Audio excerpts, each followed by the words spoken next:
for you to join us. Last session of the day, we are discussing growth strategies, scaling and institutionalizing, building a long-term operation versus selling. I'm Jared with Lightmaker Property Manager. I'm the Director of Business Development. I'm going to let the panel to my left introduce themselves, starting with Ryan right here. Hey everybody, my name is Ryan. I'm one of the owners of Costigo. We are a vacation rental management company that recently also started franchising. We currently have 36 locations between the U.S., Mexico, and Virgin Islands, and just about 3,800 properties under management. Thank you. My name is Andy Newman. I'm the owner of Newman Hospitality. We operate in Florida, Virginia, and Indiana, and we have currently 140 properties. I'm Steve Milo. I'm the founder and CEO of V-Trips. We're the second largest property management company in the country with 7,000 properties, mostly in the southeast region of the U.S. My name is Chad Hensel. I'm the Chief Operating Officer of Rentline. We're based in the Carolinas. We're up to 60-something properties now. Excited to be here. How you doing? I'm Sean Connolly, and I'm the CEO of Scale Virtually. We specialize in providing virtual staffing services and process engineering. In addition to that, we also place for positions like accounting, marketing, customer service, and I also own a company called Strata Investments, where we do about 20 million in transactions in Chicago. All right, so gentlemen, thank you for participating in this fascinating topic. As you guys can see, we have a great panel. We're going to be moving pretty quick. A couple quick notes. I'm just a stand-in for the audience, so I'm going to ask some questions. It's kind of popcorn it around, but these guys are the ones with all the smart things to say. And we won't be going down the line one by one. So if there's something that interests you that you want to talk with one of these individuals later, by all means, find them and continue that discussion afterwards. So let's set the big picture stage first for the current short-term rentals market. Steve, is it a buyer's market or a seller's market heading into 2023, and how have deals changed? Yeah, great question. So for the past couple of years, it was a seller's market. It's become much more mixed. And what that means is it's not necessarily a buyer's market, but it's a more realistic market. And so if you're a seller and you want 100% cash up front, no contingencies, no earnout, probably, and a high multiple, probably not going to happen. Ryan, you got anything that you would add to that? Yeah, no, I'd echo what Steve said. I think the deal structure is much more like the, probably 2018 deal structures as far as earnouts go over time and down payments for sure. All right, so Chad, given the economic changes in the last 6 months and the supply increase of short-term rentals, how does that change the unit economics of the industry when it comes to operators growing their inventory? Sure, we're kind of going to get a perfect storm. You have a lot of newer entrants that have come in, picked up 1 or 2 units, kind of the COVID boom of, everyone seeing influencers on TikTok, kind of eating up the bottom end of the market. And some of the other larger players coming in and taking over the top end of the market. So there's a lot of kind of consolidation at the top and explosion at the bottom. All into this weird high inflationary period. So it's really kind of squeezing those economics every which way.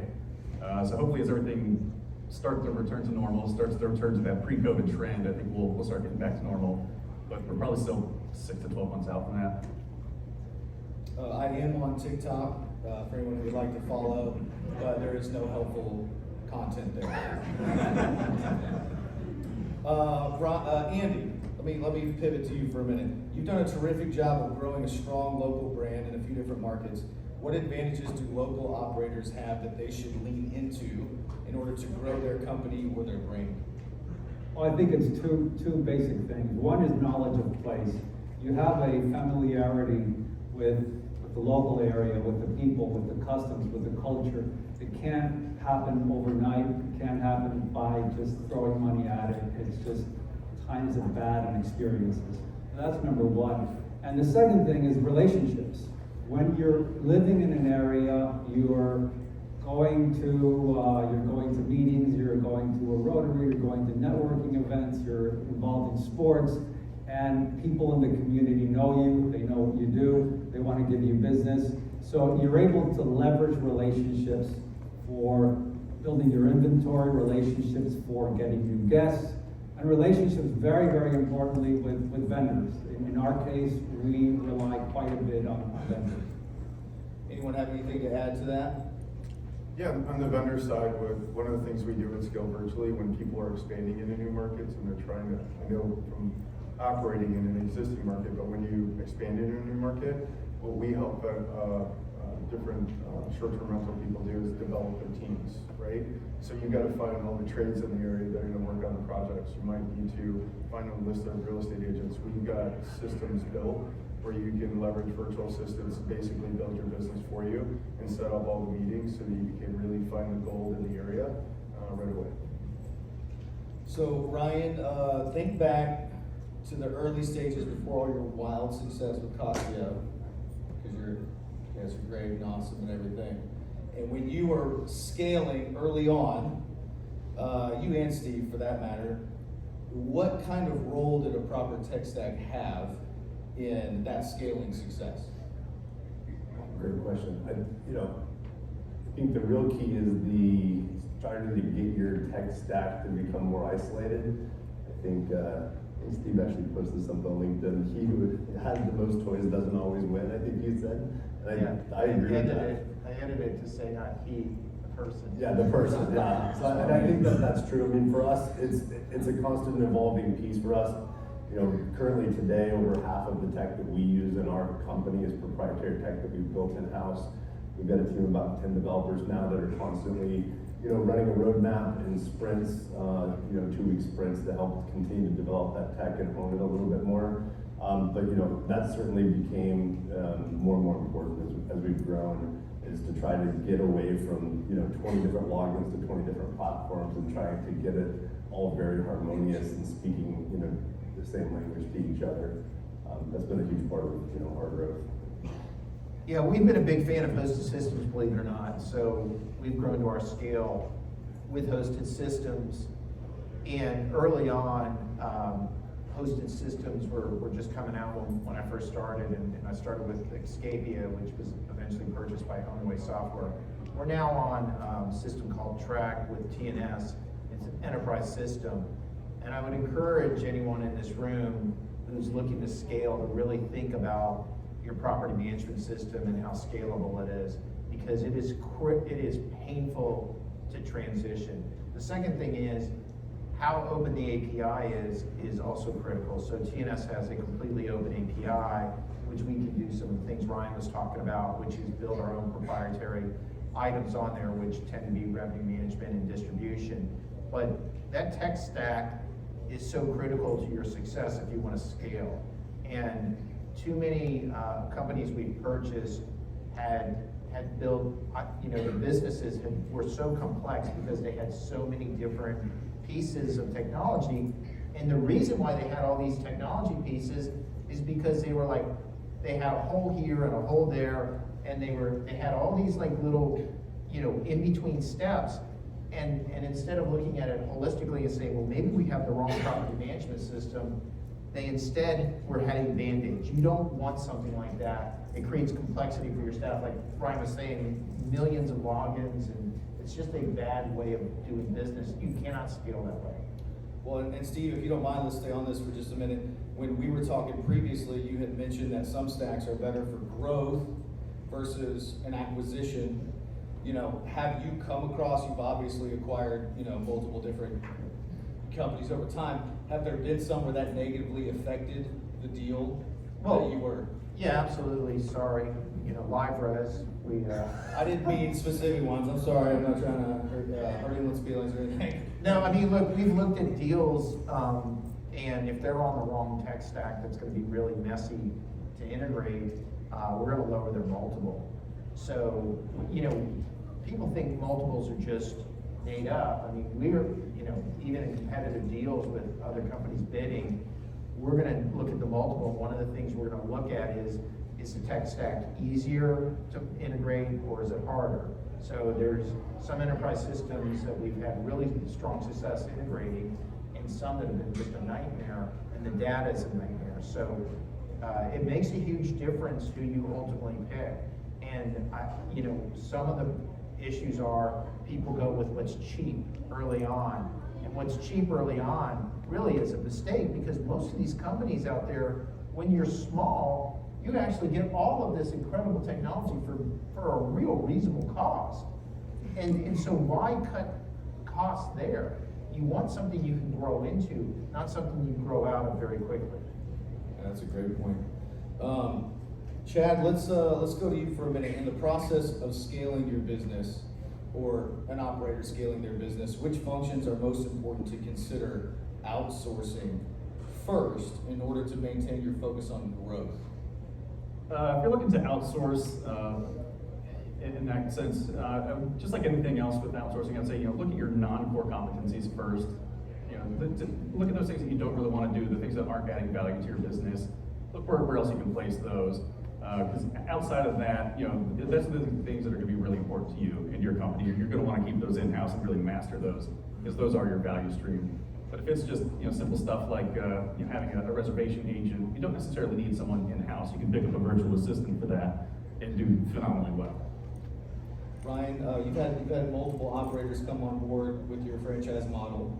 When they do, what are some of the most common, when they inherit the tech stack that y'all have built out, what are some of the most common successes or kind of eye-opening things that they've realized? I think it goes back to this conversation of scale. I think some of that to the things to do. I think goes to like Twitter Corporation. If you look at like Six Sigma practices, you talk about batch processing. It's not an accident that if you have an accountant doing the same thing every day, they get very proficient at it and they do it very quickly, versus maybe someone in your office that's doing it for the first 5 days of the month and then they're off to something different. So I think one of the things that our partners would tell you is by having some of that back office support that's doing those batch processes, we're doing it in a much more effective, efficient manner, and we're taking those things that they maybe do once or twice a month, and then they have to go back and like remember how to do it or run that report because they're not doing it on a frequent basis. So I think just saving time and batch processing, that back office piece, is a huge part of the value proposition across here. I'd also add to Ryan's point, we have all Six Sigma trained process engineers, and even if you get a great tech stack, if you don't have the right user guide on how to use it and it's not standardized, that's where a lot of operators run into a lot of problem as they start scaling, is they think things are being run one way and they're actually not. So having really good documentation for your team to operate against is a game changer, and it can actually, if you don't have it, it can be chaotic. Where would you tell someone to start who doesn't have that? It doesn't have one. Doesn't have that kind of documentation in place, that kind of. So that's something that we actually develop for all the clients that we work with. That's how we're very different in the space. We actually develop all the documentation for the people that work for your company, because we know when you just provide somebody a virtual assistant, the chances of that working out are like a 50-50.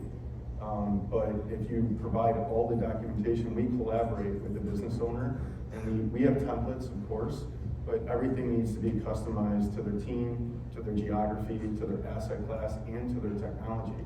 And once you synchronize all of those, that's when you get a really powerful solution for the business owner. That's what's missing in most small to medium-sized businesses. And it really changes the game. I mean, we've seen people scale at like a 5 to 10x rate once they have those things in place, and we've also seen people flounder. We've seen people get up to 300 to 1,000 units, and they can't grow beyond that because they don't have the systems and processes in place that enable them to do so. Okay, so that speaks a little bit to like internal culture, systems, processes. I want to pivot to you for a minute, Andy. For those operators that are focusing on long-term growth in hospitality, what kind of culture should they be establishing internally? What kind of pointers would you give them? We all talk about creating a home, selling homes, and what we feel is important is to make sure we're not just providing a home for our guests. We are extremely focused on creating a home for our team, for our employees. And I think that's an issue sometimes in the hospitality, particularly in hotels.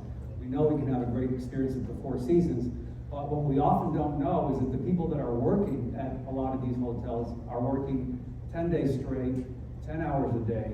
So if we provide a unique work experience and we keep people for a long time, they They can really master what they do. They can see us as a place to build a career. And that is going to have direct and powerful implications to the service that they deliver to the guests. And I've been really amazed to see how good reviews can get so much. So that is our culture. And third, of course, there's a home for an employee and also a home for the owner. How can you make the owner feel more at home? Well, taking care of their home, obviously, to begin with, but also being very focused on the accountability, being very focused on the numbers, being on time and impeccable with payments and statements.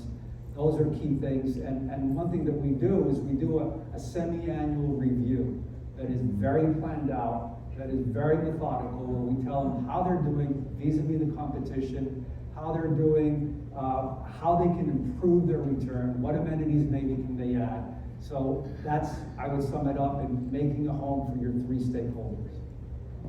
All right, so how about those who are positioning themselves for a successful acquisition? Steve, what kind of due diligence checklist would you recommend they go through? Well, the first thing is, hopefully there's more people that are doing a budget in this room than at like other conferences we go to, but I've been shocked at how many conferences I go and I ask how many people have an annual operating budget, and it's about 10%. So it starts with building an annual operating budget, which would be monthly, and then running monthly variance reports against that. And you have to have financial hygiene. If you don't, we can't even purchase you. Maybe other companies can, but we're not gonna be able to purchase you. And also, you should do this no matter what. Put all your leases, all your insurance, all your contracts in a secure Dropbox or some type of archive, so that if we come here, because the first thing we're going to do if we negotiate a letter of intent is send you a due diligence request list, and it's going to be extensive. And one of the things we're looking to see is how fast can you respond. And if it's taking weeks, that's not a good sign. So you should have your leases, your contracts, all your agreements, your vehicle IDs, all that stuff. And by the way, you should have it no matter what, because if something happens, you should have all that easily to access. There's other things, we're going to be looking at as well, but I mean, those are the two really core issues if you're looking to sell. Start now. I can say firmly that if you came to acquire my home, you'd walk away. You'd walk away from the deal. I got a lot of work to do on my due diligence checklist, y'all. All right, so Ryan, you have a phrase that I love: be a local hero. All right, what does that mean for the smaller property manager establishing themselves against larger brands, or even some of your franchise operators? What other advice would you give them? Yeah, I mean, we kind of say, slogan that, that I've been touting, I guess, for the last year and a half, which is, to compete nationally, win locally. I'm a huge proponent of the idea that the only way you win in this industry is to win on that localized level with those local heroes.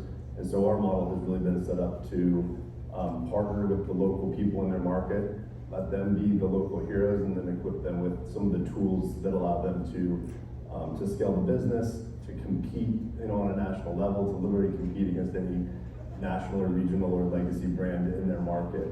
So the suggestion, it would be, really simple, is to find the tools that allow you to compete against anyone in your market, but also never lose that localized feeling, the ability to go in and network, to consult, to sponsor the local soccer team, to really become a part of the fiber of that community. Because I think that then goes back to some of the regulation and advocacy things that were talked about at the session before this. If you don't have somebody that, if you don't have a voice there, my partner Steve always says, if you're not at the table, you're on the menu. So you got to make sure that you have a seat at that table when it comes to that localized regulation, piece of the business. And I think that's super important. Yeah, Ryan's right. So we've done the same thing with our acquisitions.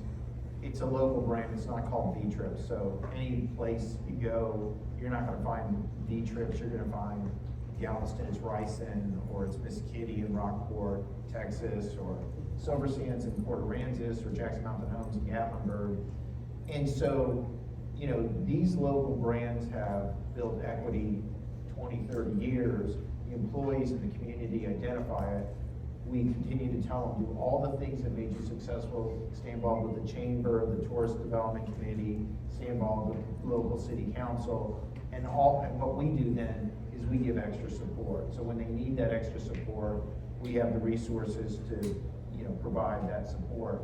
But that local flavor is what's critical. And, you know, if we were to purchase a company in here, we would hope that you didn't go in and buy 3 different markets and tear out all that goodwill. You should make sure you hold on to that goodwill, because that's what that purchase is. It's the goodwill. That's really encouraging to hear. I did not know that, so I appreciate that. Andy? Yeah, if you're not the local hero, very likely you can be the local villain.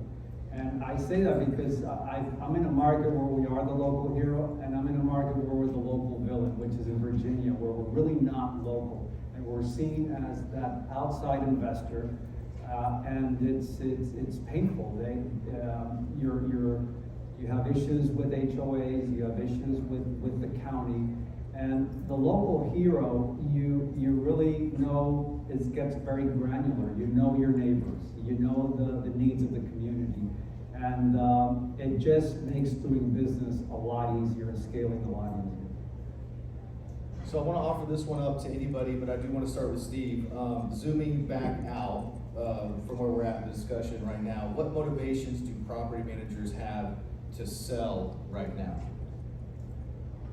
Well, I mean, you know, obviously how much cash you can get. I've talked to so many people, some at this conference, some at previous conferences, and this has really happened over the last couple of years. This whole idea, I'm gonna go in and just build a book of business and I'm gonna sell. And there's normally a price, like I want to get 5 million or whatever, it's a number inside their head. And I would say, first of all, what's the most important thing each of you should be doing is building profit. And if you have financials, that's going to tell you what your financials are on profit, because we're not going to buy you if you're not profitable. And if you are profitable, we're going to buy you on a multiple of that profit. And if you're profitable, the worst thing that happens is you don't sell and you do a distribution to yourself at the end of the year, and your shareholders get a dividend. So always be profitable. You never are forced into a position to sell. When you're ready to sell, certainly timing is one, right? But a lot of times it's the inflection point. We've all kind of touched upon this a little. There's a point where you may get it to 100 units, and that inflection point to get from 100 to 500, there's a lot of cost to get from 100 to 200. You may be way better off having 100 properties, really managing it well and selling, as opposed to trying to sell 300. It may not be worth it. So think about those inflection points in terms of when you want to sell, because those are important and really critical. Ryan, I think you had some thoughts on this too, as far as motivations of property managers and selling right now. Yeah, I mean, I think, and I love what Steve said, accounting is the language of business. Like, everybody needs to be speaking the same language. Profits, profit is king. It really is. And I think part of that is, I think the biggest inflection point for most of the people that we talk to when it comes to selling is a lack of sense of community. I think it's wanting some of their life back. This is not an easy business. I mean, as most of you in here that are doing this on a day-to-day basis know, like, this is a full-time 7-day-a-week job. I've been doing it for 20 years, and for the first 15 of it, I mean, I went through a divorce because of it, probably. It's a tough business, and I think, the inflection point is, can people get their time back? It's a very profitable business, it's a low asset business, so there's a lot of really cool, sexy things about this. But, I think that when people get to that point of needing to make a change, it really comes down to wanting to get some of their time back and wanting to have a quality of life, and a mix of that, I think, is, probably the biggest motivation. know, Andy, you're on the flip side of that, Yeah. right? You're long-term grow. So what Right. are some of your motivations there? Speak to some of those goals. Yeah, I like to go into a business, obviously thinking that I want to generate value, but my business plan, I don't think should be an exit plan. And I have both a qualitative and a quantitative approach. My qualitative approach is really lifestyle.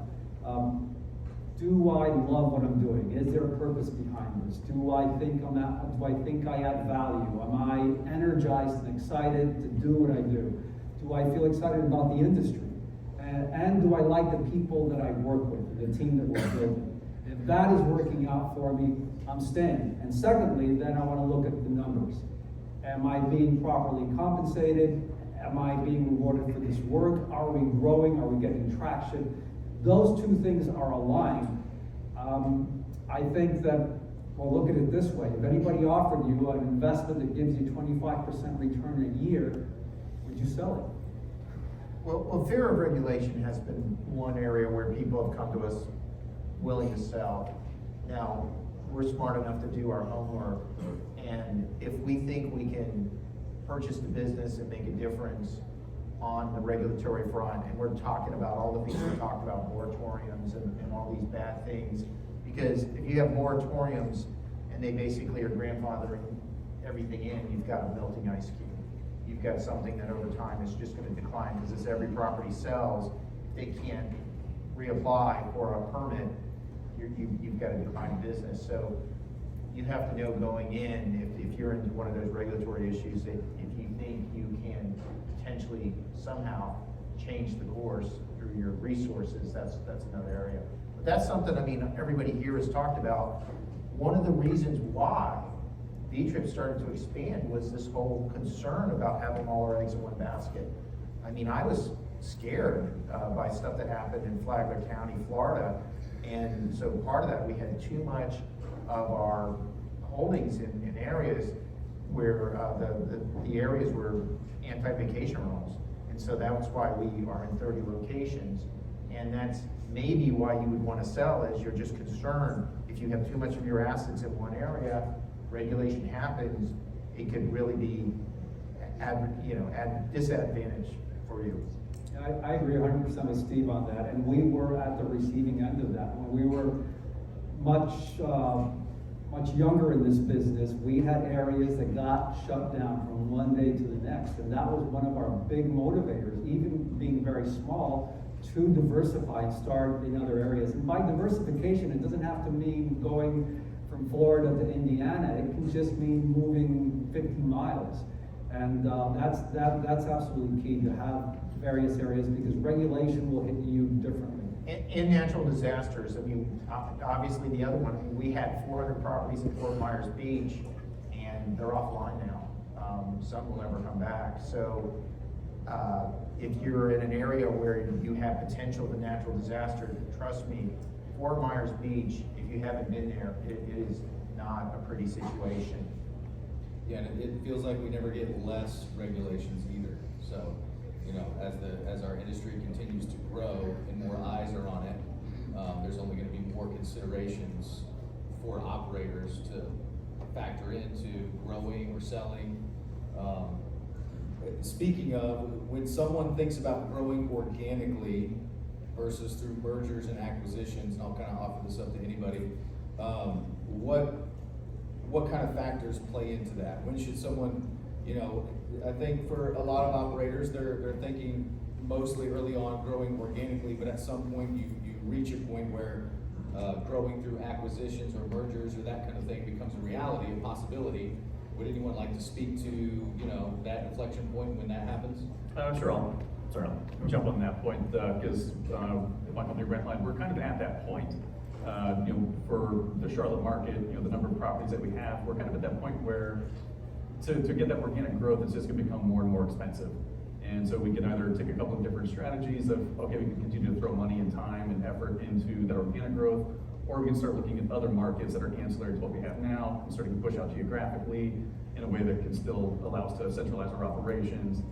So as long as you're being really smart about it and kind of taking it one step at a time, not trying to get too far ahead of yourself, you're gonna be just fine. But then, yeah, we can also see that in, 2, 3, 4 years, we'll probably be at that point where, yeah, it's gonna be cheaper for us and make more sense for us to start acquiring companies. 'Cause we've been approached by a few other smaller operators to kind of roll up and to kind of just make a mini conglomerate for the area. And it goes back to Steve's point earlier, when we looked at their financials, it took about 3 months, we still didn't get them. The one we did get was handwritten, it was just an absolute mess. So, for many reasons that stuff didn't work out. Did they slide it to you across the table? That would've been better. Like handwritten on a napkin? It was like, wrap around a brick and throw it through the window. But yeah, so there's plenty of opportunities to go organically, especially in the industry as it is right now. And kind of to my point earlier, with so many smaller entrants coming in over the last 6 to 12 months, they're the ones that are really getting hurt by the Airbnb bust right now, because they're not established, they don't have that cash flow. So there's gonna be lots of opportunities to kind of pick up units here and there in those operators, because the landlords, they've gotten some of that return. They see how much higher a return they're making, how much more money they're making on those units now. Just because that one operator falls out doesn't mean they're not gonna pull in another one. So as long as you're staying active in your market, there's gonna be plenty of smaller growth opportunities there organically. But then, I'd say probably 12 months as some of these other operators start to fall out, there's gonna be lots of other smaller M&A activity there. I think there's a tipping point that you reach where it gets much easier to go organic. And I was always very frustrated between 0 and 50 properties that it was just so difficult to add that additional property. And there are points where it seems almost impossible to break through. 30 was one, 50 was another one, where you go above and then below.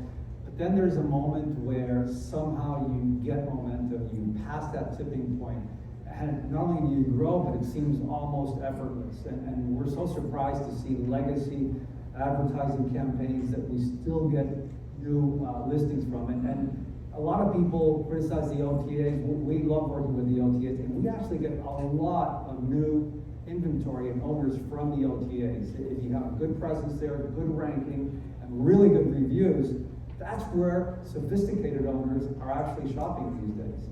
So we're still right now very focused on digital marketing, and we have 2 campaigns, one for direct bookings and another one for inventory. And I think that's also critical to generate those leads and to grow your inventory. But the one thing I want to mention on organic, and it's a problem, it's not about the number of units you have, it's about unit economics. You are going to be way better off selecting units that generate real revenue as opposed to just taking something. That there's a mistake that's being made that somehow if you have a lot of properties, it's going to increase your valuation. I'm telling you, it's 100% false. I'm going to look at your EBITDA. And if you have properties that are costing you money, it's going to hurt you. And be very careful about worn, rundown properties or studio apartments or 1 bedrooms in saturated markets. That's not where you need to be focused on.